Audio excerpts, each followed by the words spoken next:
नमस्कार शेतकरी बांधवांनो. आज आपण नवागाव तालुका तळोदा या शिवारामध्ये उभा आहोत. मी स्वतः रवींद्र मंचरे, मंडळ कृषी अधिकारी या एरियाचा आहे. तर आपण बघतो की दरवर्षी आपल्याकडे गुलाबी बोंडाळीचा अटॅक वाढत असतो. दरवर्षी आपल्याकडे गुलाबी म्हणजे बोंडांमध्ये अळी येत असते. काही या ठिकाणी बघा बोंड पण आहेत. अळी लागल्यानंतर बोंडांचं जे आहे तर बोंडांमध्ये म्हणजे लहान लहान पाती असतात, फुलं असतात. त्याच्यामध्ये अळीचा पतंग जो असतो तर तो अंडी घालतो आणि अंडी घातल्यानंतर त्या पतंगाच्या अंड्यामधून अळी बाहेर येते. ही अळी आपल्या पानं, फुलं, पाती असतात तर त्यांना खाण्याचं काम करते आणि ह्या बोंडांमध्ये एकदा शिरते. लहान कवळी बोंड असतात त्यावेळेस याच्यामध्ये शिरते आणि याच्यामध्ये शिरल्यानंतर बोंड आपले गळून पडायला लागतात जर लहान असतील तर. आणि जर मोठी बोंडी होत असतील, गळून पडत नसतील तर त्याच्यामधली आतली सरकी जी असते तर ती सरकीमध्ये अळी जाऊन सरकी खाऊन घेते आणि 1, 2, 3 अशा सरकी खात खात चालले. ती सरकीपासूनच आपली जी हे असतं धागा असतो तर तो तयार होत असतो, सरकीपासूनच वाढत असतो. परंतु सरकीला खाल्ल्यामुळं सरकीचं वजन कमी होत असतं अंतिमतः आणि धाग्याचं पण लांबी कमी दिसते. मग धाग्याची लांबी आणि सरकीचं वजन जर कमी झालं तर आपली जी कपाशी आपण वेचणी करतो त्यावेळेस याच्यामधून कोणत्याही प्रकारचं आपल्याला फायदा होत नाही. आणि याचा अजून दुसरा एक तोटा आहे की मोठी कपाशीचं बोंड होत आलं आणि त्यावेळेस जर अटॅक झाला असेल तर कवड्या निघण्याचा जो प्रकार असतो तर तो जास्त प्रमाणात ह्या गुलाबी बोंडाळीमुळे येत असतो. तर याच्यासाठी आपण दरवर्षी सांगत असतो की आपल्याकडं गुलाबी बोंडाळी येते किंवा नाही येते हे बघण्याचं सगळ्यात साधं, सोपं आणि सायंटिफिक रिझन हे आहे की आपण फेरोमोन ट्रॅप लावणं. एकराला 2 लावले तर आपल्याला मॉनिटरिंग जे आहे तर ते चांगल्या पद्धतीने करता येतं. आणि मास ट्रॅपिंग जे असतं तर त्यासाठी 1 एकरला 8 फेरोमोन ट्रॅप आपण लावू शकतो. आता याचा फायदा असा आहे की हा फेरोमोन ट्रॅप जो आहे तर तो आपण साधारणतः एक 50-60 रुपये ह्या ट्रॅपची किंमत असते. आणि त्याच्यासोबत ही जी ल्युअर्स असतात म्हणजे गोळी त्याला आपल्या ग्रामीण भागामध्ये म्हणतात तर ही गोळी जी असते ही साधारणतः 30-40 रुपयापर्यंत भेटून जाते आपल्याला. तर दोन्हीचा खर्च बघितला तर 60-70 रुपयापर्यंत आपला खर्च होतो. आणि हा खर्च आपल्याला साधारणतः 1 ते 2 फवारण्या आपल्या कमी करू शकतो. कशा पद्धतीने तर आपल्याकडे अळी येत नाही तरी पण आपण फवारण्या करतो. काही शेतकरी की शेजारच्यानी फवारणी केली मग आपण फवारणी करतो, असे काही शेतकरी असतात. परंतु आपल्याकडे अळी येत नसेल तर आपल्याला फवारणीची गरज नाही. म्हणजे साधारणतः 1 एकरला एका फवारणीचा खर्च जर आपण ढोबळमानाने बघितला तर 1000 ते 1500 रुपयाचा खर्च आपला सर्वसाधारण असतो. तो खर्च आपला कमी होऊ शकतो या 60-70 रुपयाच्या फक्त फेरोमोन ट्रॅपमुळे. आता याचे लावायचं कसं तर कपाशीचं पीक आपलं पानं आणि पाते लागण्याची जी अवस्था असते, पाते लागण्याची किंवा फुलं लागण्याची अवस्था तर त्यावेळेस लावायची. आता साधारणतः एक 60 ते 65 दिवसानंतर आपल्याला पाते लागायला सुरुवात होते. तर 60 दिवस ते 90 दिवसाच्या अंतरामध्ये आपल्याला पाते, फुलं आणि बोंड लागण्याची अवस्था असते. आणि आपले जे बीटीचा कापूस असतो त्याचं बियाणं तर ते साधारणतः किती दिवसापर्यंत, पहिले 90 दिवसापर्यंत आपल्याला त्याच्यापासून अळीपासून संरक्षण मिळू शकतं.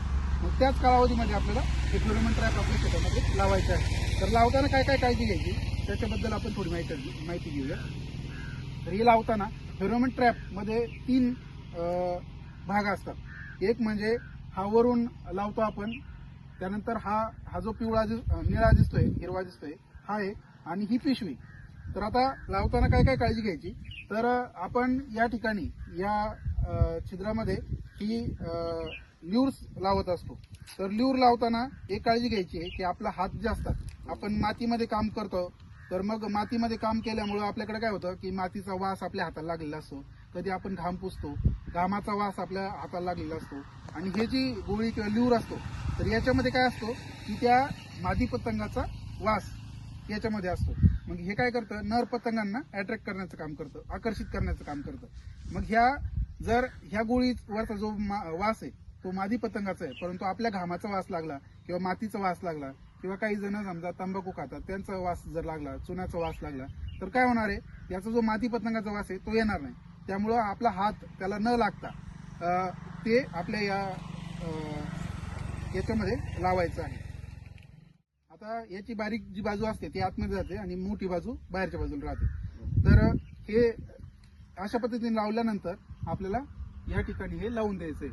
आता या ठिकाणी लावताना काळजी काय काय घ्यायची आपल्याला तर कापूस पीक जे असतं तर त्या कापूस पिकापेक्षा साधारणतः 1 ते 1.5 फूट उंचावरती हा ट्रॅप लागल याची एक काळजी घ्यायची. कारण जो आपला पतंग असतो किंवा पाकोळी ज्याला म्हणतात ग्रामीण भागामध्ये, तर ती कुठून उडते तर साधारणतः जिथपर्यंत कपाशीची वाढ झाली त्याच्यापेक्षा 1 ते 1.5 फुटावरून उंचावरून उडत असते.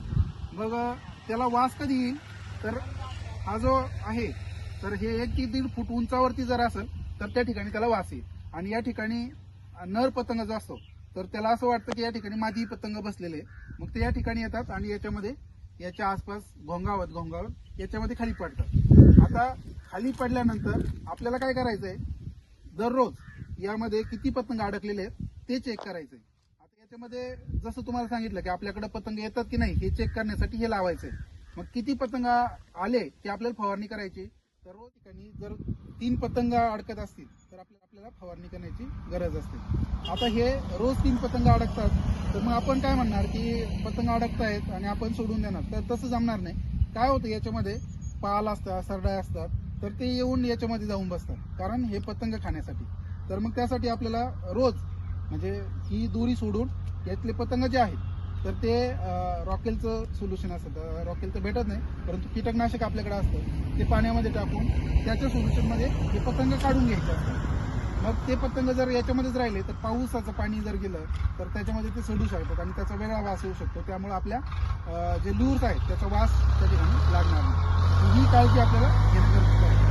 आता याच्यामध्ये फवारणी करताना काय काय काळजी घ्यायची हे तर झालं आपलं ट्रॅपचा फायदे काय काय आहेत आणि कशा पद्धतीने आपण काळजी घेतो. आता फक्त आपण म्हणजे गुलाबी बोंडाळीचं माहिती घेतोय सध्या.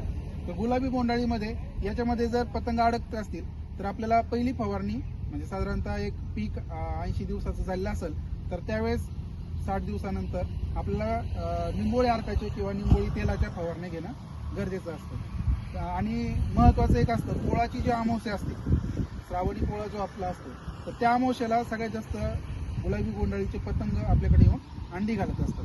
कारण अमावस्याच्या दिवशी म्हणजे काळोखी रात्र असेल तर त्यांना अंडे घालण्यासाठी चांगलं असतं, तर त्या दिवशी येऊन अंडी घालत असतात. तर त्याच्या आसपास आपल्याला निंबोळी अर्काची निंबोळी तेलाच्या फवारणी घेणं गरजेचं असतं.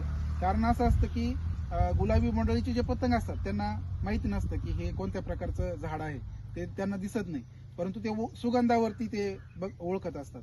मग या ठिकाणी कापसाचा सुगंध येतोय, मग त्या ठिकाणी ते अंडी घालतात. जर याच्यावरती आपण निंबोळी अर्काची निंबोळी तेलाची फवारणी केली असेल तर या ठिकाणी काय होणार आहे, त्याचा कडुनिंबाचा वास येणार. कडुनिंबाचा वास आल्यामुळे या ठिकाणी ते अंडी घालणार नाही. तर ही एक महत्वाची गोष्ट असते. तर पहिल्या 2 ते 3 फवारण्या आपल्या साधारणतः निंबोळी तेलाच्या निंबोळी अर्काच्या होणं गरजेचं असतं. आणि ते झाल्यानंतर आपण मग आणि या ठिकाणी जर 3 पतंग अडकत असतील तर आपल्याला मग आता कीटकनाशकांची फवारणी घेणं गरजेचं आहे. मग कीटकनाशकांमध्ये आपण सुरुवातीलाच डायरेक्ट एकदम भारी कीटकनाशकाची गरज नाही. क्विनोलफॉस, क्लोरोपायरीफॉस यांच्या आपण साधारणतः सप्टेंबर महिन्यामध्ये फवारणी घेऊ शकतो. त्यानंतर ऑक्टोबर महिन्यामध्ये साधारणतः आपलं सायपरमिथ्रिन वगैरे जे आहेत तर यांच्या फवारणी घेऊ शकतो. आणि डिसेंबर महिन्यामध्ये मग आपण इमिडाक्लोप्रिड वगैरे यासारख्या भारी कीटकनाशकांच्या फवारण्या, इमामेक्टिन बेंझोएट यासारख्या कीटकनाशकांच्या फवारण्या आपण घेऊ शकतो डिसेंबर महिन्यामध्ये.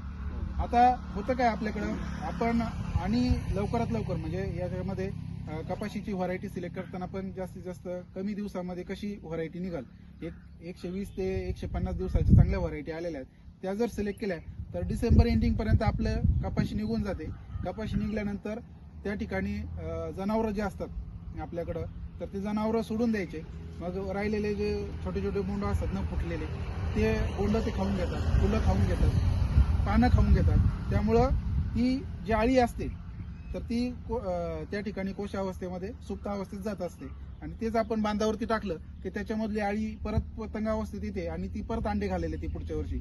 मग त्या ठिकाणी जर जनावरं सोडून दिले तर या ठिकाणी राहिलेले बोंड वगैरे त्यांनी खाऊन घेतले म्हणजे पुढच्या वर्षी आपल्याकडे लवकर अळी येणार नाही. त्याच्यानंतर पीक फेरपालट जे असतं, या ठिकाणी कपाशी ह्या वर्षी घेतली तर ह्याच प्लॉटमध्ये पुढच्या वर्षी कपाशी न घेता या ठिकाणी सोयाबीन आपण घेतलं किंवा इतर पिकं ऊस घेतला आपण तर त्या ठिकाणी लवकरात लवकर म्हणजे जे आपण येतात आळ्या तर ती येण्याचं प्रमाण पण आपल्याला कमी होऊ शकतं. याच्यामध्ये अजून काही शंका असतील तर आपण विचारा, त्याच्यावरती पण आपण बोलू.